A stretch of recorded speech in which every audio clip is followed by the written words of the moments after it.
All right, welcome back to the show, everybody.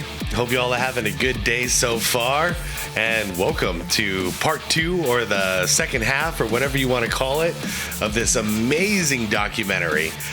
This is called Magic Johnson and Larry Bird, A Courtship of Rivals. It's from HBO, and I absolutely loved the first half. So much I couldn't shut up while reacting to the first half. So kind of realized that after I was done, I'm like, damn, man, I was talking way more than I thought I was going to talk. But anyways, I have been super excited to get to the second half of this and check it all out with you guys. So hopefully you all are on board.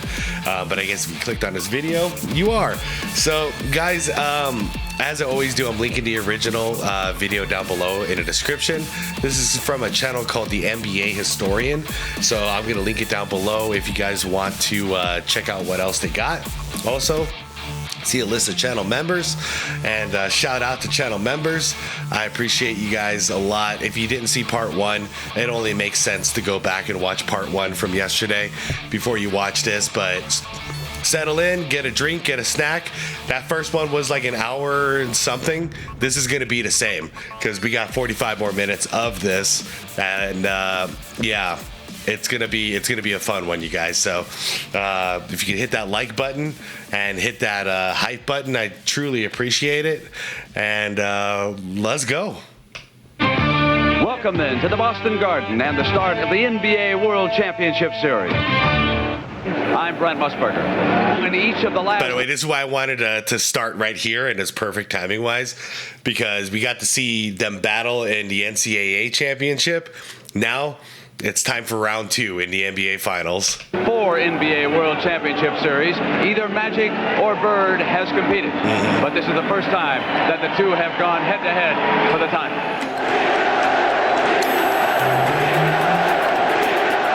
Damn, listen to that crowd. And we jumped out on them that first game, and we won in Boston. And with less than a minute to go in Game 2, the Lakers were closing in on a commanding series lead. And it's picked off. Goes to Henderson, he lays it off and in. It's all night. From that point on, things began to crumble. Down to 9 seconds. Magic holds the ball. Magic trying to work on Maxwell. Magic has still got it down to 2 seconds. 1 second. He's going to have to shoot it. He doesn't get it. Yep. He doesn't get it. Worst moment of his career right there. Cheesy Johnson dribbling the timeout. What are you doing?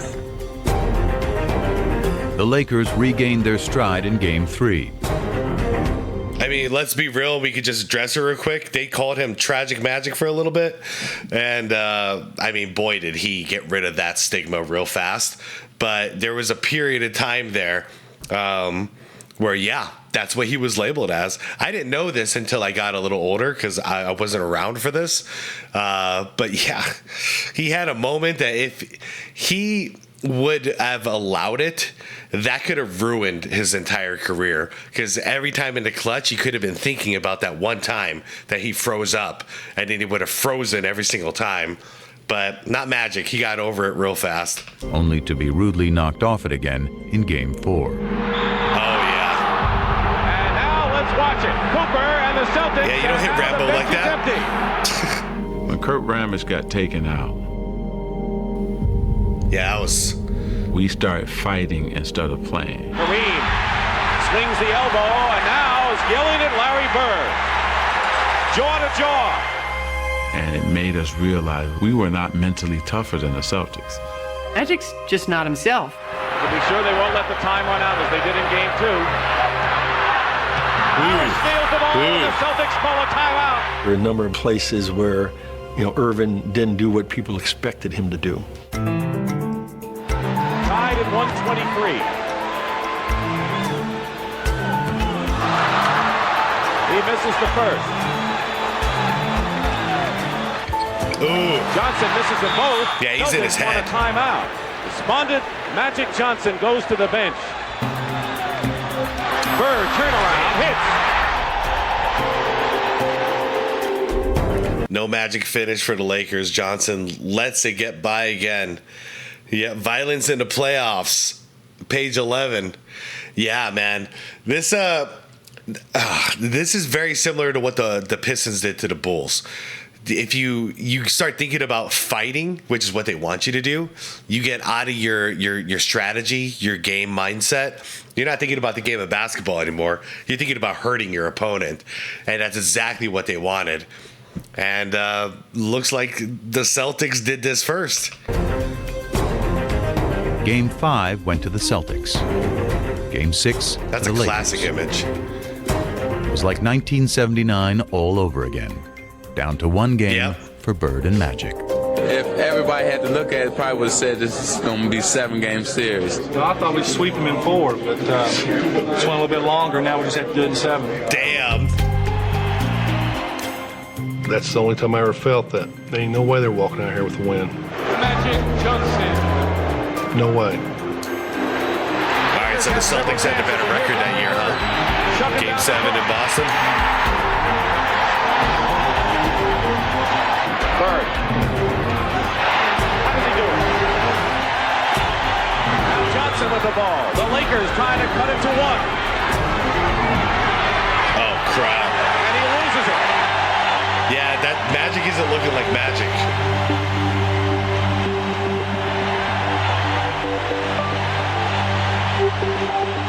That'd be an interesting game to go back and watch. The Boston Celtics are the NBA World It's insane. Champions. Look at this.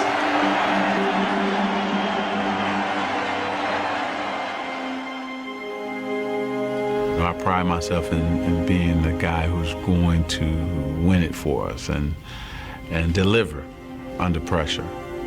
And it didn't happen. I hope he was hurting. Hope it killed him. He made some bad plays down the stretch, and nobody in there was happier than me. You know, not only winning the game makes you feel good, but just knowing the other guy's suffering, and you know he was. I remember after the game that both he and I were in the showers crying and stayed in there for about 35, 40 minutes. It was hard because not only had we lost to the Boston Celtics, he had lost to his nemesis, Larry Bird. Yeah. And to do it in a game 7 like that, man, all the stakes. I think he just made me dislike him more, you know, because he was that good. And I think you be jealous. You jealous a little bit. Larry, does this get 12 you rebounds. even with Magic for what happened between Michigan State and Indiana State all those many years ago? Yeah, we're professionals now, but I won this one for Terre Haute. Well, it was a big deal, and I remember asking Quinn Buckner about it afterwards. They had a celebration in downtown Boston after they won the championship, and, you know, it was unusual for Larry to have these little outbursts, as Quinn would call them. But, you know, about 11:30 at night, finally he turned to Quinn, he goes, I got him. I finally got him. Yep. And he was talking about Magic. The league was rejoicing too. Game 7 of the '84 series was one of CBS's highest-rated telecasts of the year, and the highest-rated game the NBA had ever produced. Sorry for the sneezing and the coughing. I forgot. Yeah, I'm still not great right now. I'm trying to control it as best I can, but my apologies. All of a sudden, whether it was at CBS or Madison Avenue, the sports writers around the country became phenomena. What is happening here? The absolute foundation in this resurgence was the Celtics and the Lakers, Larry Bird and Magic Johnson. Mm-hmm. But Magic was in no mood to bask in the accomplishment. I took a media beating. Tragic Magic. There it is. This is why we say Larry Bird is better. It's probably the first time ever in my life I was depressed. And I didn't want people to see me. It was something I never dealt with in my life. That particular series, that championship series, redefined his whole career because he never stopped working after that. Yep. Magic was on a mission to prove to himself and the world that with the ball in his hands, he was still the one in control. Yep, and I swear, if he would have played victim at that point, then he would have been Tragic Magic for the rest of his career, and we probably wouldn't be talking about him today. But no, he worked hard, overcame the mental stigma that he now has in his head, and he's one of the greatest of all time. And after his Lakers ran through the '85 season, he quickly got what he wanted. Another shot at Bird and the Celtics. Mm-hmm. They won the East, we won the West. So it's like everybody just get ready, sit back, and let's enjoy it. Grab your popcorn. But that smile belied the intensity of the clash that awaited. If I had a glass of water and any of those guys had been on fire, I would have drank the water and watched them. Yeah, that's a rivalry. Chokers and sissies. We didn't like that, and they thought less of us. I knew they did. Oh, yeah, I love that. 85, we played them 4 times in exhibition season for some reason. I don't know why they scheduled that. By the 4th game. Wait, what'd he say? What'd he say?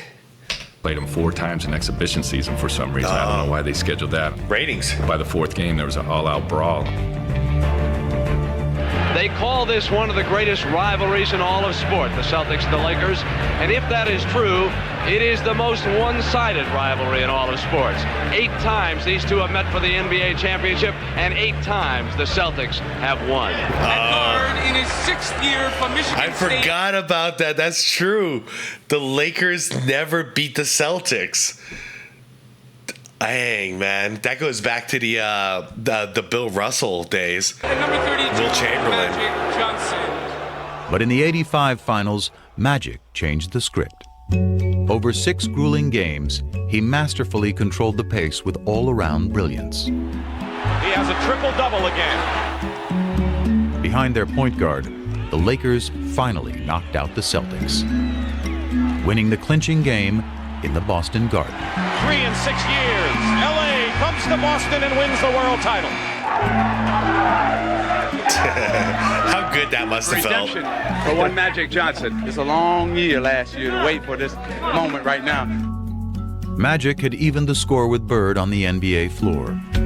But the significance of their rivalry and their relationship was still just taking hold. What a doc. You crazy. I said, you're crazy. I'm not shooting no commercial with Larry. Oh, yeah. So I said, okay, what, we're going to shoot it in L.A.? This is one of those great stories of if you just give it an opportunity, chances are the person that you've been like trained to hate your whole life or whatever, you probably have way more in common with that person than you're ever allowing yourself to realize. And I love, like, pay attention to this one, guys. These are stories that need to be told in 2025, in my opinion, because this is just beautiful how this friendship gets formed. We never went to L.A. to film it. Well, where are we going to shoot it? Wow. You want to shoot a commercial? Come to my house. I was like, oh, no. Bar. Eat. One stoplight. And I thought Lansing was small. I think the plan was, I'm going to go here, I'm going to do what I'm supposed to do, and I'm trying to get up out of here. Yeah. My plan was that. Just trying to make a commercial for Converse. Even after Converse had convinced Magic and Bird to film a sneaker ad together in the summer of '85, a question remained. How would the two hated rivals on the court get along off of it? I don't know how he's going to react. I don't know how I'm going to react. We didn't even shake hands, so how are we going to do a commercial together? The ad was to be filmed at the home Bird had built for his mom. It featured a full-length basketball court, the day's first location. So they say, okay, you're playing one-on-one, and I'm looking at Larry, and he's looking at me like, is this real? Are we playing? Because, you know, this is Magic and Bird. I could just hear Larry, starting in on, well, you bring it to the basket, and I'm going to send it 30 rows up. So the guy was like, no, not like that. A fun game. We were both like, oh, okay. Like, you can see this relief coming over both of our faces. Yeah, we were about to kill each other. That brief détente led to the next stage, dialogue. We sat down next to each other. How was your summer? Oh, it's going good. How was yours? It's going great. I said, man, it's a nice spread you got. And he's asked me, is this where you play? I said, yeah, I play here if it's not windy. If it's raining or windy, I go to the gym. But this is where I do all my work. I see that tractor. You work on the tractor? He said, man, I work on this tractor every day. Larry Bird work on a tractor? Right? Yeah. It's just them two walking and talking, and every once in a while they'd stop and one of them would say something, and then they'd start laughing. Then they said, okay, break, it's lunch break time.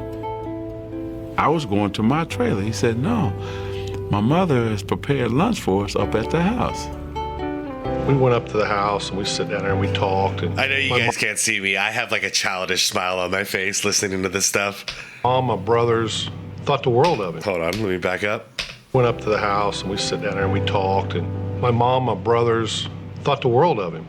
His mother was so nice, making sure I had enough to eat. I just saw my mother. Shout out to It moms. was crazy. He charmed her. I mean, you can see it. But that's magic. He makes everybody feel welcome and warm, and he's a con man.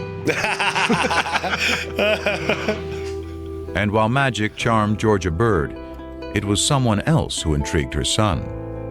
He met Irvin at lunch. Irvin is a good dude. I like Irvin a lot better than Magic. There it is. I was just so happy to finally be Irvin with him, because Magic was like, I don't know if I want to get to know this guy. But Irvin got a chance to talk about family, how he grew up. We just became two relaxed guys, just talking. That day was great. It was a great day. Beautiful day. Still, for Bird, ever the competitor. Wait.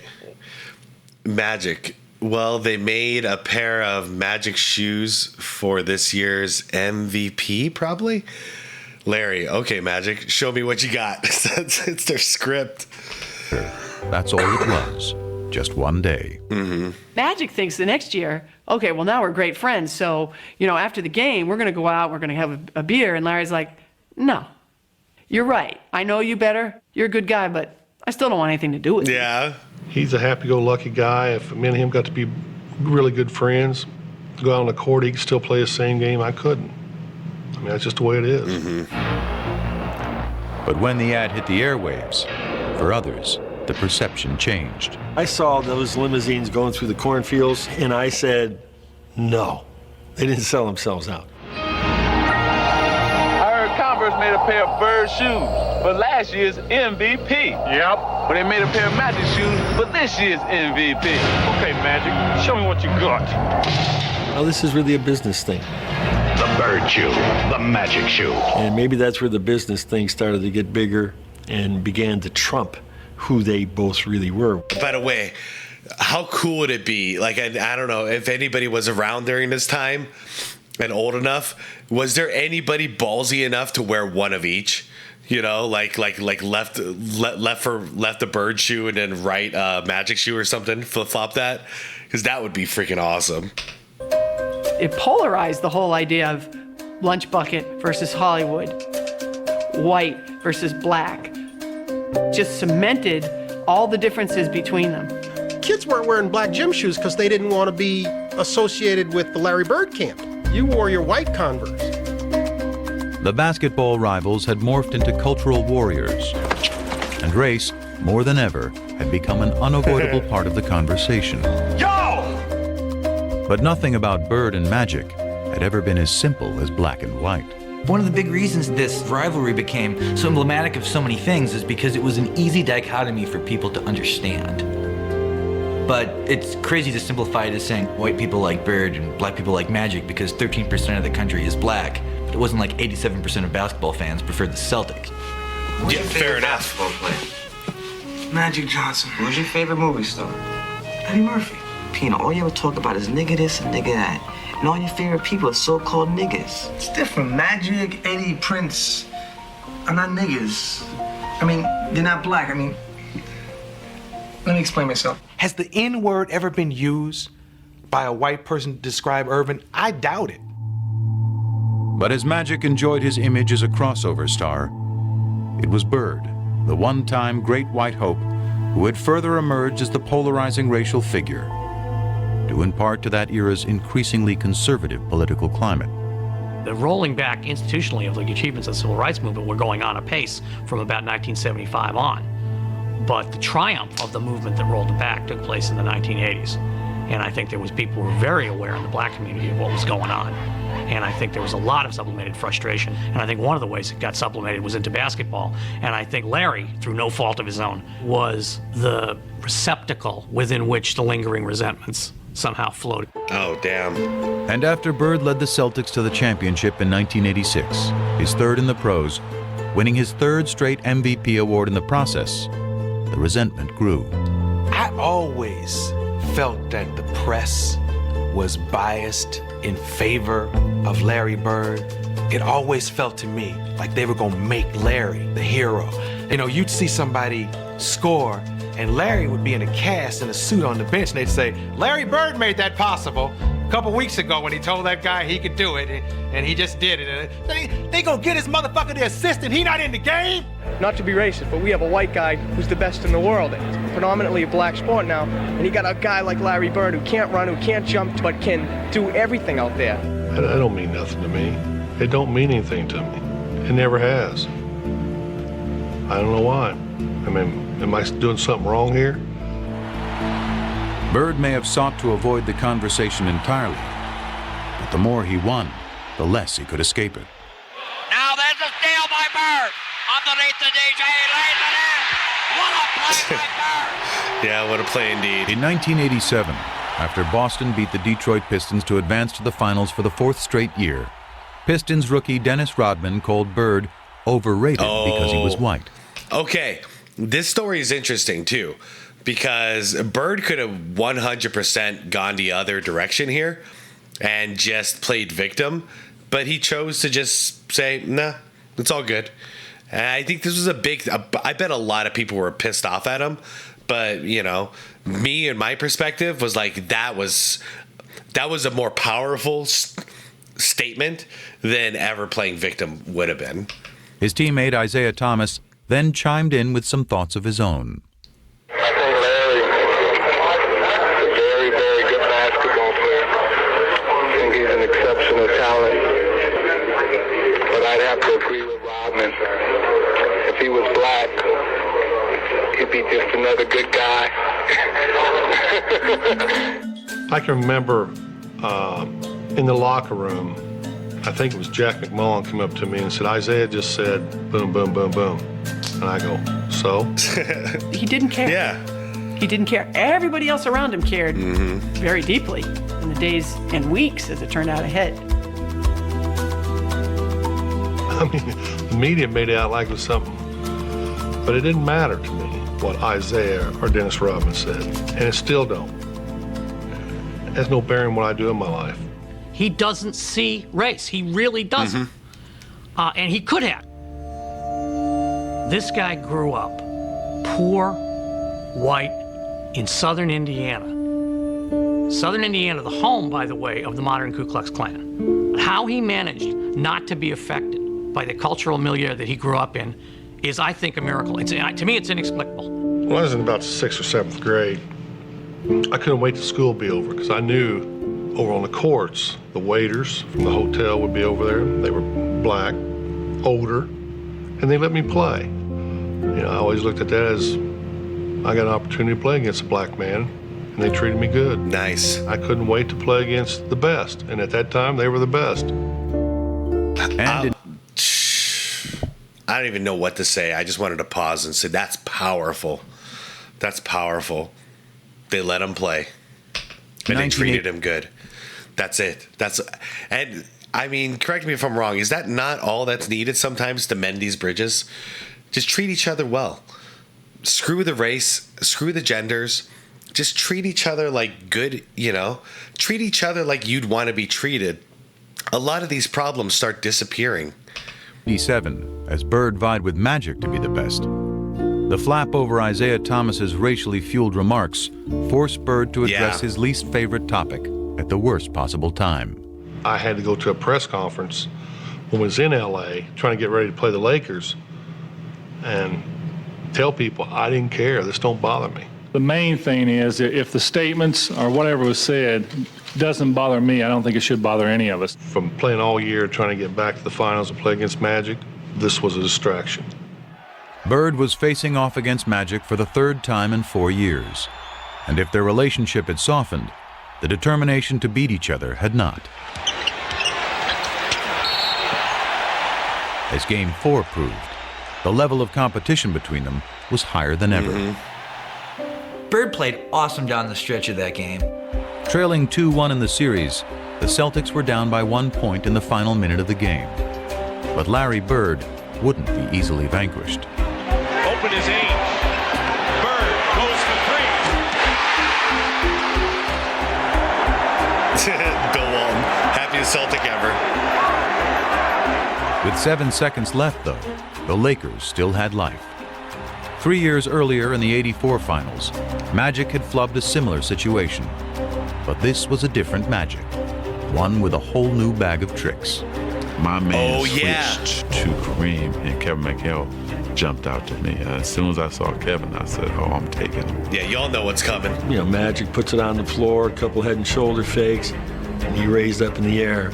And there was nobody that was going to get that shot. I mean, he got that off over freaking Kevin McHale and Robert Parrish. With two. And one. I remember after they called timeout thinking, there's still a shot here. Celtics may still win this game. Well, they set up a great play. Bird walked Worthy all the way up, forced the denial all the way up. We've done it before. Clear everybody out, go to the ball, break to the corner. Oh, a clean look, yeah. He caught it here, and as he caught it, all he had to do was turn. And just turn, and he just let this thing go. Bird fires it. Got a wide open look. Yeah. Couldn't believe it. Yeah. And I'm standing right there. It is straight as an arrow. Dead on. Yeah, just a little too hard. And the Lakers have He got the exact look he wanted. They were lucky because it was right on line. He looked at me like, how did you ever leave me that wide open? You gotta be kidding me. Oh, man. Changed the whole series. Just a The Lakers tiny won bit the too much series in force. 6. And in the aftermath of a year in which Magic had won his first MVP, the rivalry suddenly took on a new tone. Magic's just a great basketball player. He's the best I've ever seen, you know.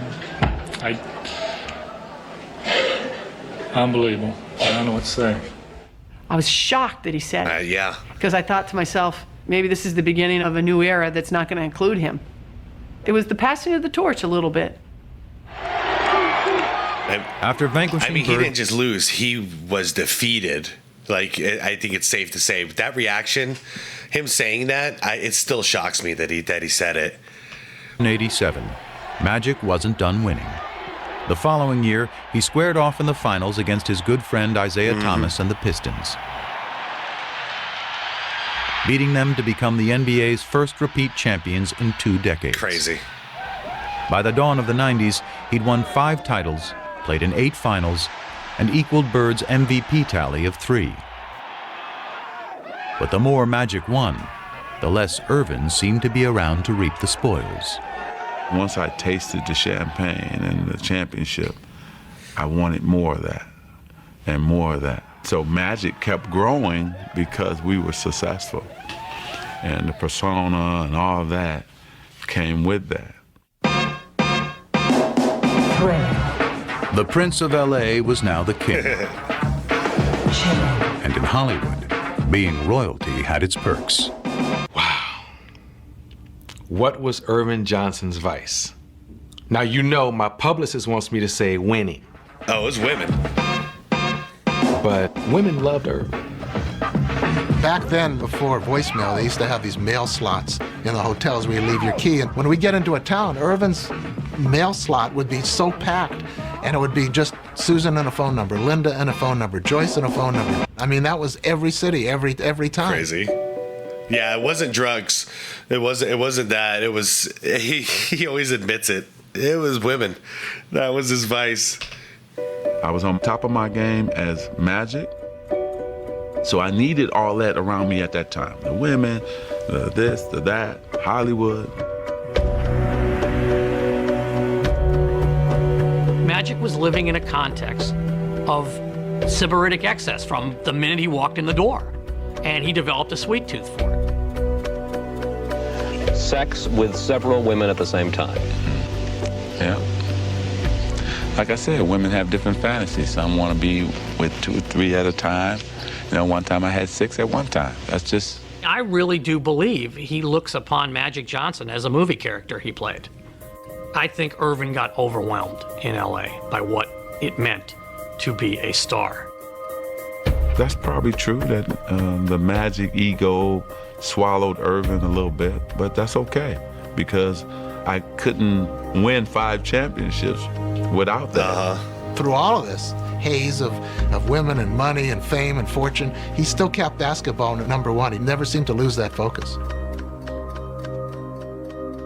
Larry had 2 jobs his last 7 years of playing. It was playing basketball, and then it was him being committed to taking care of his back. He had first heard it in 1985, building the driveway at his mom's house back in French Lick. Larry decides to do it himself. This is Larry Bird, the superstar, out there breaking his back, literally shoveling gravel. And that was the beginning of a process. I would see him on TV laying down, and then they told me that he had to lay down on planes, different things like that. And I was like, wow. As Magic soared through the prime of his career, Bird was breaking down. Ow! His deteriorating back and punishing style of play proving an excruciating mix. From 88 to 92, it was painful to watch. It was painful to cover. Larry is quite ornery when he's not feeling well, which means he was ornery for those next 4 years. He could manage the pain in a way that very few people can do. There'd be days he could come in the office and he couldn't stand up straight. But even after 2 ruptured Achilles tendons and surgery on his back in 1991, Bird kept going to work. Product of a lesson learned many years before, seeing the swollen ankle of a man long since gone. Well, we don't know if it broke or not, but it looked broke to me. Had to go to work and he had to get his boot on, and it took everything I had to help him get that boot on his foot. And he stood up limping, and he says, well, I'll see you this weekend, because he was working construction at the time. And I was pretty amazed how he could fight through that all week, then come home on the weekend, and it was black and swollen, and he'd sit around on the weekend and put that boot on and go again. If you get paid to go to work, you got to go to work. It was a situation that he was seeing almost daily. He had lost the structural stability in his spine, so it would slip into abnormal positions to try and lock itself to get an artificial stability. That's like getting your finger stuck in a door. Jeez. And somebody's still pushing on the door. So what we had to do was unlock his spine, realign it, do techniques that would hold that for 4 hours, 6 hours, that type of thing, and then he'd go play basketball.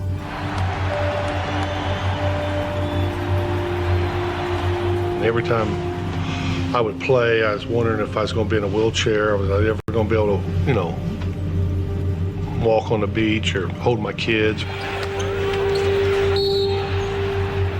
His pain and his quest for basketball became all-encompassing. Very few people really knew what Larry was living with, because this was Larry's issue, and there was no sharing of his pain. I probably should have retired in 88, 89, but it's that competition.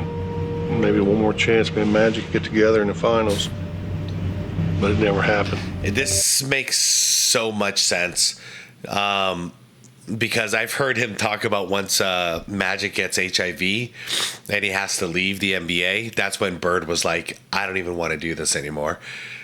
And that's because of this. So why was he going through this back pain when he didn't want to? Because he still wanted to compete against Magic Johnson. And then once Magic wasn't there to compete with him anymore, that's it. That was the last thing that he was holding on to. I'm sleeping, really, laying down, just waiting on the game, and phone rings, and the voice says, hey, you gotta come back to LA. And I said, okay, why? Well, I can't tell you until you get to LA. What's this? So I said, okay. 2 hours later, he was in the office of Lakers team physician Michael Melman. Dr. Melman, and he starts to tell me that, through the physical that I took, that they discovered that I had HIV.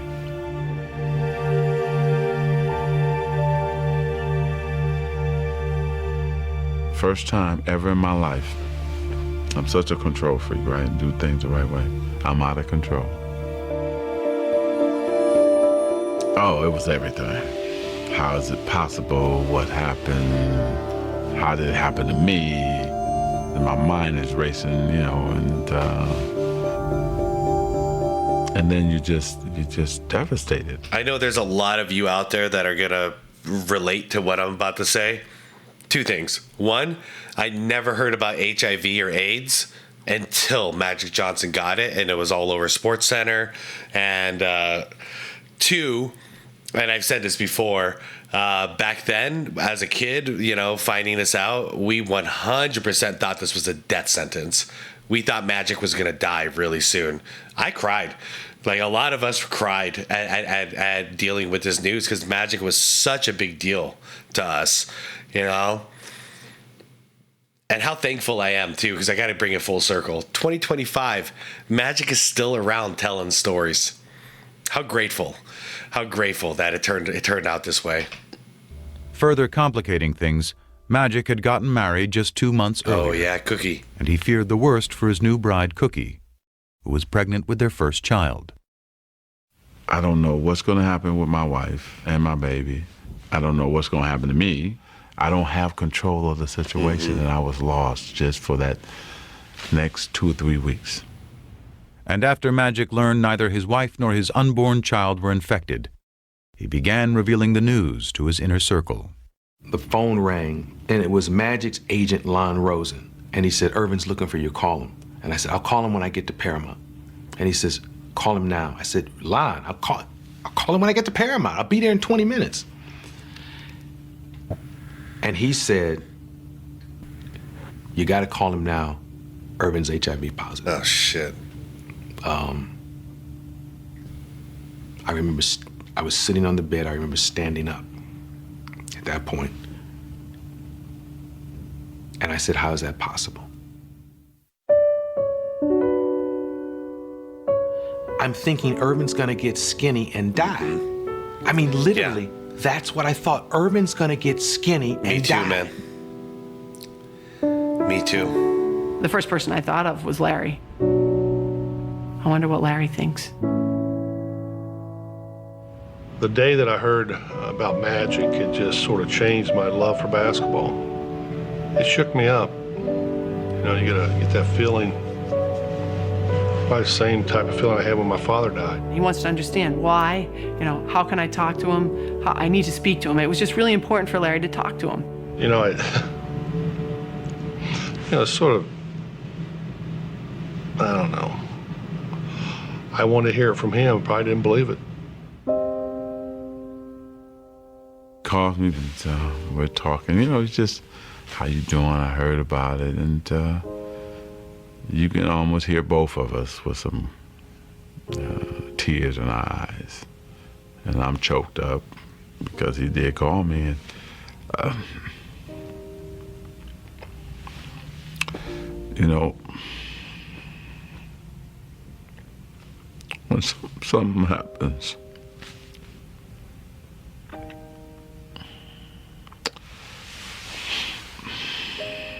to you,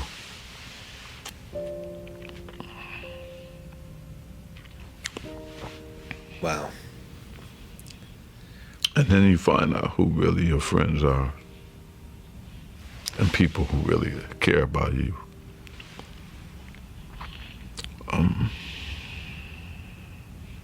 You figure all those battles, all those things we had to go through as warriors, as competitors, and as men. And here this man says, hey, you know what, man, you're okay. And so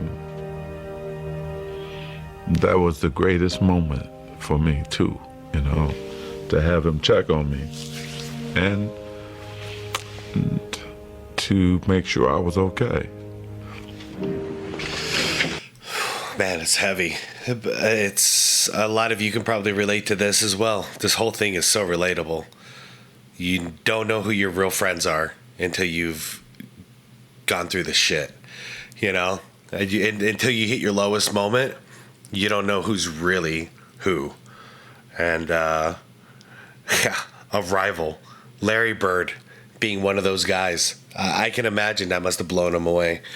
You know, we got stories like Scottie Pippen and Michael Jordan win 3 championships together, and then Michael Jordan's father gets murdered, and then Scottie Pippen never calls him or reaches out to offer any condolences, ask, like, what do you need? Is there anything I can do? None of that. You know, that's devastating. And I've been through stuff like that. I'm sure a lot of you have as well. That's someone you thought was your brother, you know? And then to see a story like this where Larry Bird and Magic Johnson, they're trained to hate each other essentially, but Larry still makes that call. It's a big moment, and it's awesome that Magic felt that too. This is, by the way, this is the press conference I was talking about that as a kid. I mean, I was 9 years old at this point, and I went downstairs. I don't know if it was like a Saturday morning or whatever it was, but I went downstairs and turned on SportsCenter and on ESPN in the morning, and I woke up to this, basically. And I remember not understanding what it was, but just seeing how everybody looked. And the way everybody looked, it was as though we were looking at a dead man, you know, like this is it for Magic Johnson. He's going to die now. And that is a moment I'll never forget. By the way, Kareem Abdul-Jabbar was awesome during this time, apparently, too, with all the stories.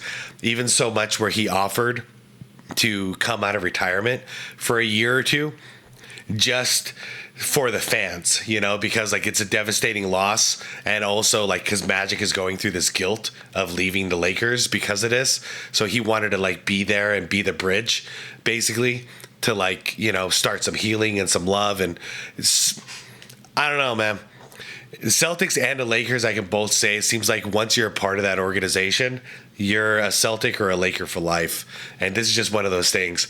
Who else would do this? Like, imagine in a modern league, out of, you know, you're retired for what, 3 years, I believe, at this point, and you're like, yeah, I'll come out of retirement for the fans, you know, just to give them something to rally behind. Nobody would do that nowadays. That's such a selfless act. First of all, let me say good late afternoon. Because of the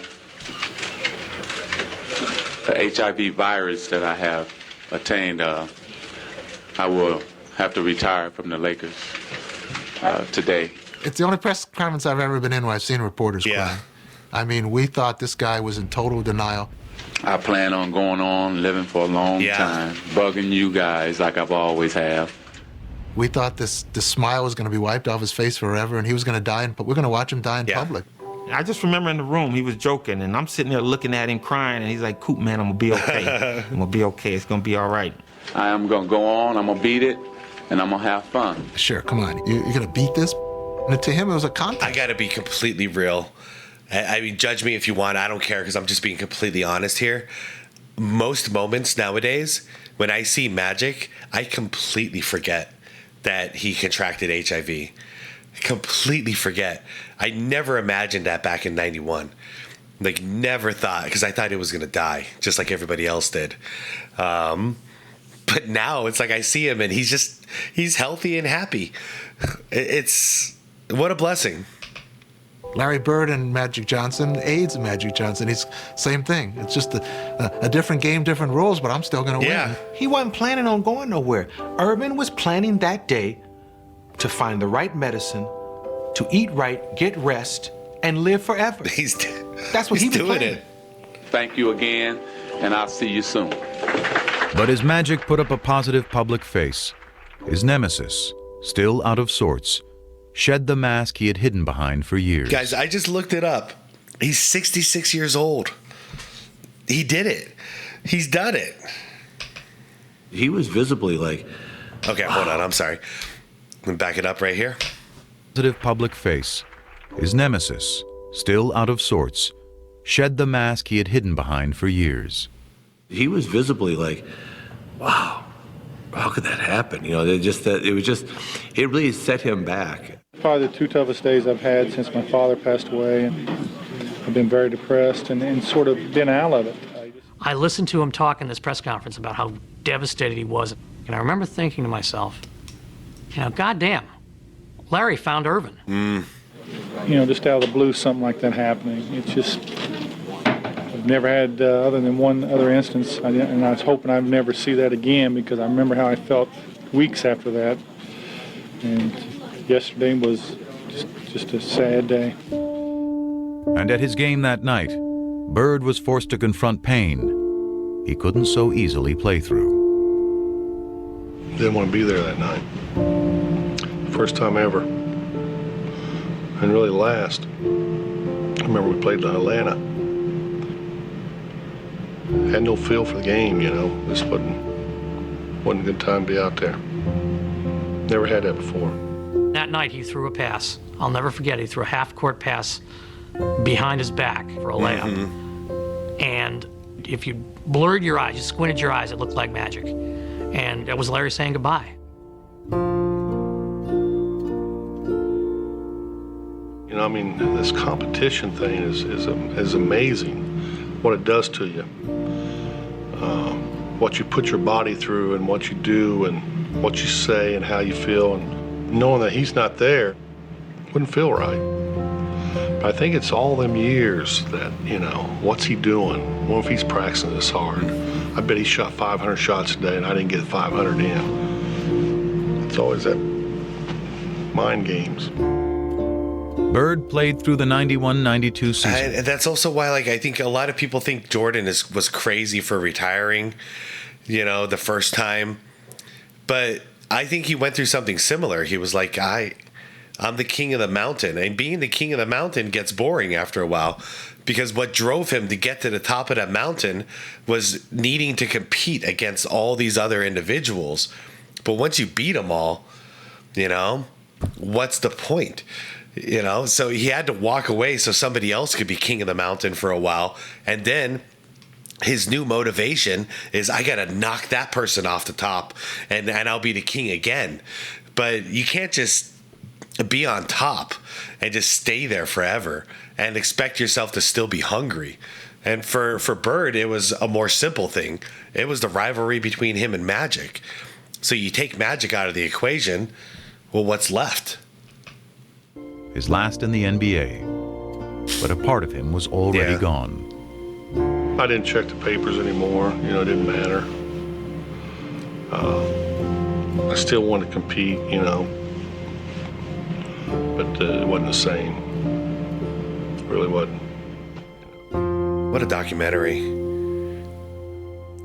With the exception of that year when he was called Tragic Johnson, because on the basketball court, things didn't shake down properly.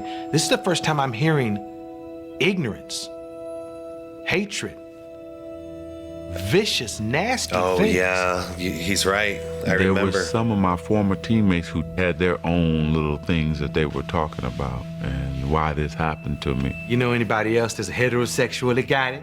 Come on, man. You in denial.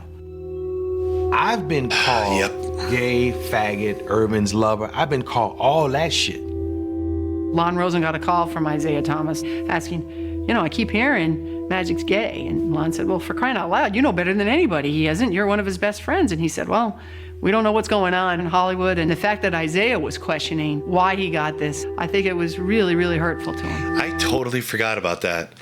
That was the stigma back then. HIV was considered, as silly as this, I know, 2025, everything we know now, it sounds ridiculous, but back then, it was considered a gay disease, like something you contract from having gay sex, and nobody who's not having gay sex can contract it. Like, I completely forgot that was the narrative back then until just watching this. It's so insanely silly now, you know, in hindsight, but damn, man, I also kind of forget that Isaiah was part of this nonsense too. He used to say, you know, I don't want people to stop shaking my hand and giving me my hugs. He loves to be loved. And that's what bothered him the most, that people would change in relationship to him. You know, because I got a quick story. Apologies, but anybody who's made it this long, you know, I know you're here and you're here. When I was in behavioral health working, this was around 2018, I was working inpatient at a respite, and we had one of our intakes for the respite had AIDS, not HIV, but like AIDS, and you know, we were talked to about it, like what we should do, you know, in case something happens, like in case like there's bleeding or anything like that. And I took it all very serious. Well, the kind of unthinkable happened. And, well, this gentleman had a really bad cut on his arm, right? And he was really scared about it. And I remember thinking about Magic here, you know, where he's saying stuff like this. Hold on. Give me my Yeah, like that, you know, afraid of being treated different. And okay, I'm going to be completely real and vulnerable here. I was scared, okay? Because I knew I was going to bandage him up. And I was also terrified, but I couldn't let him see that. You know, I couldn't let him feel that I was actually scared, because I didn't want him to feel like less than or anything like that. You know, so I'm just like joking it off, being playful. I get my gloves on and I'm like, oh, it's no big deal. You know, we're going to bandage you right up. And, you know, he's like in awe, because he's like, no one ever does this. You know, nobody ever cares like this. They'd be scared. And I'm like, what's to be afraid of? You know, we all bleed and blah, blah, blah. And I was just playing it off. But really deep down inside, I was nervous, you know. Because I was thinking like, okay, what if my glove rips, you know, and what if there's an open wound on my arm or something, on my hand that I'm not aware of? I played all this stuff out in my head, but I didn't want him to know. And I'm not saying this stuff to like give me a pat on the back, but hearing Magic say like, I didn't want to see people treat me different, shake my hand and give me hugs and all that stuff. It's got to make a difference. It's got to mean something when somebody does embrace him. And, yeah, I mean, I remember it was like the following day, that same gentleman basically just like thanked me for, you know, I forgot his exact words, but it was something along the lines of like, thanks for not like making me feel like different, you know? And I'm like, yeah, it's all good. But yeah, I'm sorry. Like that's a personal story. But yeah, it triggered that memory. So now it's out there in the abyss. Y'all know about it. And that's what bothered him the most, that people would change in relationship to him. He would show up at the Lakers facility to work out and to shoot some baskets, and he'd try to engage his teammates and say, hey, you want to play a little one-on-one before practice? And, oh, geez, no, I can't. I got to go get taped. Yeah. Or, oh, geez, I got work to do. I got to do something else. The worst thing of all of this, that I couldn't play basketball. I don't even think dealing with HIV. It was I couldn't play. The game, the surroundings was his whole world. That's his personality. When you take that away, you know, you're hurting. I knew he was hurting in a big way. The only sex is safe sex, and that's no sex. As basketball went on without him, Magic performed ably in his new role as HIV educator and spokesman. Sure did. I'm helping every way that I can. But he still pined for the arena, which had made him a star. So when he was invited to play in the 1992 NBA All-Star game... Oh, man. We had this one taped. I watched this so many times. He jumped at the chance, promptly stealing the show and winning MVP honors. But that was just a warm-up. For the encore, Magic had up his sleeve. He's not done yet, because we're going to go to Barcelona and bring back the gold for everyone here in the United States. Yep. Full circle for Bird and Magic. And Magic says that Bird didn't want to do it. But Magic was like basically like, please, Larry, like how cool is it going to be the two of us get to represent the United States? Like, you know, people have been waiting all these years for pros to be in the Olympics. Here we go. We get to do this together. I'm so glad Larry did it because, dude, Larry Bird's back was completely shot by this point. And if they weren't part of this team, that half of what made the Dream Team special, you could just delete it, in my opinion. Ever, NBA players would be competing in the Olympics. And Magic, armed with a message, was not about to miss the show. It would have proved to people that you were not going to get the disease playing against me. And then also for me too, personally, it was therapy. It was a way to say, man, yeah, you get to do this one more time. There was also one other perk. I think playing with Larry was very important. That's something they talked about. I mean, he was going to be on the Dream Team. He was going to be with Michael. He was going to be with Barkley. But he was going to play with Larry. Magic kept saying to him, I just want to get you out on that court one more time. Let's just have one more sequence like we had all the way back in 1978. But it was interesting that with Magic being the one that was HIV positive, he felt great. He was in the best shape of his life. I got a smile on my face. He had worked so hard to make sure he didn't go there as a token player. And here was Larry, who couldn't even practice, who could barely move. But you know what? Didn't matter. We were still together. Didn't matter.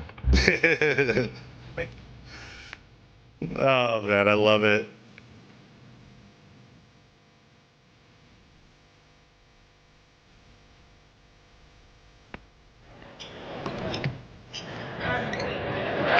And when he got his opportunity, he switched a few.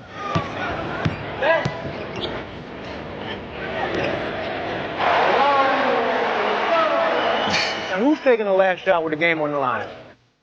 When I got my opportunity, I still was Magic. Wait, real quick. Ahmad was out there stirring up crap because he asked Larry and Magic that question. Then he also went to MJ and asked him that, Michael Jordan, and asked him the same question. He was just rage baiting. He was trolling these guys. 14 years after they'd first crossed paths, the smiling kid from Lansing and the shy boy from French Lick were happily back together in Barcelona. But it took just one glance outside their hotel's front door each morning for them to see that as far as they had come, they were as far apart as ever. The only way you walk out that door if you wanted attention. But I asked this guy, how can you get around this? There's got to be a way. Lo and behold, there was a side door. You can go wherever you want. I was going to tell him about it, but seeing that smile on his face, the closer you got to that front door, come on. He didn't want no side door, you know what I mean. Yeah, he needed that love. He'd go right in the middle of them. Turn the long way, sweetheart. There you go. I'm going out the front because that's who I am. I don't go out the back. I don't go out the side. But that's not me. If you want to go somewhere in a hurry, there's a door that leads you there, and I found it. I respected him for that. And so, hell, I would try to find a side door for him. And we never tried to change each other. That's what made this relationship great. Well said. What a beautiful documentary, you guys. Wow. One of my pet peeves always is when people say, oh, Michael Jordan saved the NBA. Bullshit. Bullshit. Magic and Larry saved the NBA. That's who saved the NBA. Jordan, and no one really says it, but it's the truth. Magic and Larry saved the NBA. Jordan took what they built and propelled it to its peak. Debate me all you want. It's facts. Magic and Larry. Magic and Larry. Bird and Magic. To the millions who once watched them, now more than ever, they are inseparable. A pair of athletes thrown together by the cosmos to compete. A pair of men who discovered a bond in the midst of that competition. Decades removed from the height of their rivalry, their bond endures. Two impossibly different men with a connection only they can fully grasp. It's almost like a private little club, and only the two of them are in it. And every once in a while, they need to show up to have a reunion and pay their dues to each other. But they don't need the day-to-day contact that most friends need. It's just not that kind of relationship. But I always get this good feeling when I know I'm going to see him because he makes you feel good. You know, he really does. He's unbelievable. He's very private, but if he's your friend, man, you got a friend for life. And Larry Bird is a straight shooter.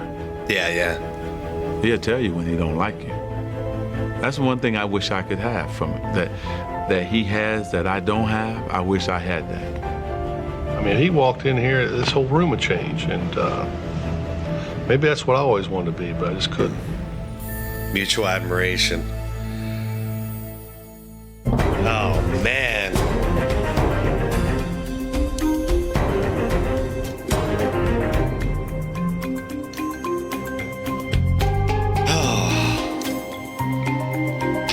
All right.